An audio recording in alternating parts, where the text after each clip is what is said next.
ఇప్పుడు జగల్లగ్నం. ఈ జగల్లగ్నం పూర్వకాలంలో మనకి రాజులు వేటకి వెళ్ళేవాడు. వాడు తిరిగి వస్తాడో రాదో తెలియదు, ఎందుకంటే మనం మృగాలు తినేయచ్చు, ఏదైనా కావచ్చు. అప్పటి పరిస్థితులను బట్టి వాళ్ళు రకరకాలుగా అంచనాలు. ఇందాక మనం చెప్పుకుంది వర్షలగ్నం, చైత్ర శుక్ల పాడ్యమి. చైత్ర శుక్ల పాడ్యమి ఏ సమయానికైతే లగ్నం ఏర్పడుతుందో ఆ లగ్నాన్ని బట్టి ఇందాక చెప్పుకున్నాం. ఇప్పుడు జగల్లగ్నం అంటే రవి మేషరాశి ప్రవేశం ఏ రోజైతే ఏ సమయానికైతే అవుతుందో ఆ రోజున మనం చక్రం వేసి రవి మళ్ళా కర్కాటక, తుల, మకర, ఒకటి మేషం, కర్కాటకం, తుల, మకరం, ఈ 4 రాసుల్లో సంచారాన్ని బట్టి దేశ యొక్క గోచారం చెప్పడం అనేటువంటిది ఒక సాంప్రదాయం. ఇది బ్రహ్మాండంగా మనకు తెలుస్తుంది. మంచి ఈసారి రవి 14వ తారీఖు 14 అంటే 11 గంటల 45 నిమిషాలకి మేషరాశి ప్రవేశం. తత్కాల లగ్నం వచ్చి మిథున లగ్నం అయితే లగ్నంలో గురువు ఉన్నాడు కాబట్టి డెఫినెట్లీ దేశం మంచి పురోగభివృద్ధి జరుగుతుంది అనేది ఫస్ట్ ఫండమెంటల్ పాయింట్. రెండోది, గురువు యొక్క దృష్టి పంచమ స్థానం మీద, సప్తమ స్థానం మీద, నవమ స్థానం మీద ఉంది. పంచమ స్థానం అంటే మనం చేసినటువంటి కృషి యొక్క ఫలితం. మనం కష్టపడి పాపం వ్యవసాయదారులు రాత్రి అనక పగలనక పొలాలు దున్ని సంవత్సరం అంతా ఇచ్చే చివరి పంట కోసం పాపం తపతపలాడుతూ ఉంటాడు. ఆ టైంలో కనుక వరదలు వచ్చాయనుకోండి, పరిస్థితి ఏంటి? సో అలాంటివి రాకుండా ఈ గురువు అంటే దైవబలమే, ఇట్స్ ఎ లక్, అది ఉన్నది వ్యవసాయదారులకి అని చెప్తోంది. అంటే పంటలు బాగా పడతాయి, వ్యవసాయదారులకు ఈసారి డబ్బులు బాగా వస్తాయి. తర్వాత సప్తమ దృష్టి ఉంది అంటే మన దేశం ఇతర దేశాలతోటి మంచి సత్సంబంధాలు ఏర్పడి అభివృద్ధి చెందుతుంది అని చెప్తోంది. అంటే కొత్త సంస్కరణలు ఏర్పాటు చేస్తారు. కేంద్రానికి మన ప్రజలకి మధ్య మద్దతు బాగా ఉంటుంది. పరిపాలనా విషయంలో మంచి సపోర్ట్ వస్తుంది బీజేపీకి కానీ, లేకపోతే మన ప్రైమ్ మినిస్టర్ గారికి కానీ.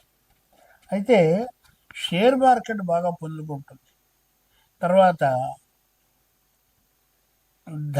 ధనాగారము అంటే ఫైనాన్షియల్ స్టేటస్కి ముఖ్యంగా మన దేశానికి ఏ విధమైనటువంటి ఆర్థిక సంక్షోభం ఈ సంవత్సరం ఉండదు. అలాగే కొత్త సంస్కరణలు మనం ఇందాక అనుకున్నాం. ఇతర దేశాలతోటి మన దేశం యొక్క పేరు ప్రతిష్టలు ఇందాక కూడా చెప్పుకున్నాం, అదే ఇక్కడ మళ్ళీ రిపీట్ అవుతుంది. అంతరిక్ష పరిశోధనలో ఇతర దేశాలతోటి నువ్వు డి అంటే డి అనే లెవెల్లో మన ఇండియా ఉంటుంది, అందులో డౌట్ లేదు. అంటే ఏ అణు సంబంధమైనది కావచ్చు, అంతరిక్షమైనది ఏదైనా సరే డీటీ. అందుకని ఇప్పుడు మీరు చూస్తున్నట్టయితే అమెరికా కానీ మిగతా కంట్రీలు కానీ ఆలోచిస్తున్నారు. ట్రంప్ మొదట డ్యాన్స్ చేసినప్పుడు ఇప్పుడు చేయట్లేదు. మిగతా వాళ్ళందరూ కూడా ఎప్పుడు మనకి ఇండియా యొక్క సపోర్ట్ దొరుకుతుందా అని చూస్తున్నారు. ఆర్థికంగా బాగా నిలదొక్కుంటుంది, మంచి నిలకడ వచ్చేస్తుంది, మనకి మంచి వర్షాలు కురుస్తాయి. క్రీడారంగంలో మనం ఎప్పుడు విజయం సాధిస్తాం ఈసారి. అలాగే అగ్ని ప్రమాదాలు, వాహన ప్రమాదాలు మాత్రం చాలా జాగ్రత్త అండి. ప్రతి ఒక్కరికి ఇది అన్ని రాసుల వాళ్ళకి చెప్తున్నాను, ఓన్లీ ఏనాడు శని వాళ్ళకి అని ఎక్కడా లేదు. ప్రతి వాడికి కూడా ఈ గురువు యొక్క సంచారము ఎక్కడో అక్కడ మన జాగ్రత్తగా ఉంటే ఆదుడు బర్ర వచ్చి కొట్టిపోతాడు. ఆగి ఉన్నటువంటి వాహనాలను కూడా కొట్టినటువంటి మనకి ఉదంతాలు చాలా మనకి తెలుసు అది వరకు. అలాగే సాగునీటి ప్రాజెక్టులు, మంచి ఇరిగేషన్ ప్రాజెక్ట్స్ మంచి డెవలప్మెంట్ అవుతుంది. అలాగే దేశీయ పరిశ్రమలకి కూడా మంచి అభివృద్ధి వస్తుంది. అంటే ఇతర దేశాల్లో డిమాండ్ పెరుగుతుంది. మన దగ్గర ఉన్నటువంటి పరిశ్రమలు ఏవైతే ఉన్నాయో అది వరకు ఉండేవి భారతదేశంలో, ఇప్పుడంతా పాశ్చాత్య పిచ్చి బట్టి వెనకెళ్ళిపోయినాయి. ఇవన్నీ మళ్ళీ రివైవ్ అయ్యి వాళ్ళు నిలదొక్కుంటారు. దానివల్ల దేశాలకు కూడా ఆర్థికంగా మంచి డబ్బు వస్తుంది. అలాగే ఆయుధ పరిశ్రమ ఒకటి మనకి బాగా అభివృద్ధి చెందేటువంటి అవకాశం కనబడుతుంది. అలాగని రాబడి కన్నా ఖర్చు ఎక్కువ. ఎందుకనంటే మనం కొత్త కొత్త ప్రయోగాలు చేసేటప్పుడు వాటి మీద ఇన్వెస్ట్మెంట్ చేయాలి, తప్పదు.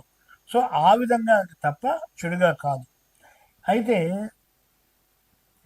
ఇంటర్నేషనల్ లెవెల్లో హోటల్స్ని నిర్మించడం అనేటువంటి లెవెల్కి మనం ఎదుగుతాం. ఇంటర్నేషనల్ హోటల్స్ ఉంటాయి, దానివల్ల మన దేశానికి డబ్బులు వస్తాయి. అలాగే టూరిజం డిపార్ట్మెంట్లో మంచి పేరు ప్రఖ్యాతులు వస్తాయి, మంచి ఫుల్ ఫారినర్స్ ఎగబడతారు ఈసారి మీకు. అలాగే ఇంకొకటి మాత్రం చెప్పదలుచుకున్నాను అందరికీ కూడాను, పాలకులకి దయచేసి దండం పెట్టి చెప్పేది ఏమిటంటే, రాబోయేటువంటి ప్రకృతి వైపరీత్యాలు, తుఫాన్లు, అలాగే ఇతర సంఘటనలు, దేశంలో భూకంపాలు, ఇవన్నీ కూడా వచ్చేటువంటి అవకాశం ఉన్నది. కాబట్టి కొంచెం ముందస్తుగానే కాస్త సీనియర్ మోస్ట్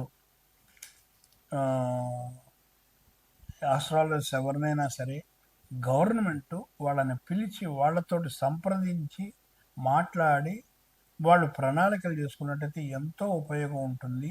మీరు వెళ్ళేటువంటి దోవలో ఏ విధమైనటువంటి అడ్డంకి కూడా రాదని చెబుతూ స్వస్తి ప్రజాభ్యాం. కుంభరాశి రాశిలో అంటే లగ్నంలో బుధుడు, కుజుడు, రాహు ఉన్నారు కాబట్టి బుద్ధి చెడు మార్గాన్ని తొక్కేటువంటి అవకాశం ఎక్కువ కనబడుతుంది. అంటే మనం దాన్ని కంట్రోల్గా ఉంచుకోవాలి. కంట్రోల్గా ఉంచాలి అంటే దేవాలయ ప్రదర్శనలు ఒకటే రక్ష. దేవుడు ఒకడే మనకి రక్ష. ప్రతినిత్యము వీలైతే గుళ్ళో ప్రదర్శనలు చేయండి, లేదా ఇంట్లోనే కూర్చుని ధ్యానం చేయండి కంపల్సరీగా, 1 గంట ఉదయం, 1 గంట సాయంత్రం. అలాగే ద్వితీయంలో శని శుక్రుడు స్థితి అంటే చతుర్థాధిపతి తర్వాత దశమాధిపతి అయినటువంటి గురువు, నవమాధిపతి అయినటువంటి గురువు, చతుర్థాధిపతి నవమాధిపతి అయినటువంటి శుక్రుడు శనితో కూడి ఉన్నాడు. కాబట్టి తండ్రికి సంబంధించినటువంటి ఆస్తిపాస్తుల్లో కొంచెం ఘర్షణ జరిగేటువంటి అవకాశం కనబడుతోంది. కాబట్టి శనికి శుక్రుడికి మీరు దానం ఇచ్చుకోండి, వాటికి జపం చేయించుకోండి, 2 గ్రహాలకి సరిపోతుంది. అలాగే పంచమంలో గురువు అంటే ఈ సంవత్సరం ఇంతవరకు పిల్లలు పుట్టలేదనుకునేటువంటి కుంభ రాశుల వాళ్ళకి పిల్లలు పుట్టే అవకాశం ఎక్కువ కనబడుతోంది. సో మీరు పరిహారం వల్ల శనికి, శుక్రుడికి, కుజ, రాహులకి, ఈ 4 గ్రహాలకి చేసుకుంటే సరిపోతుంది.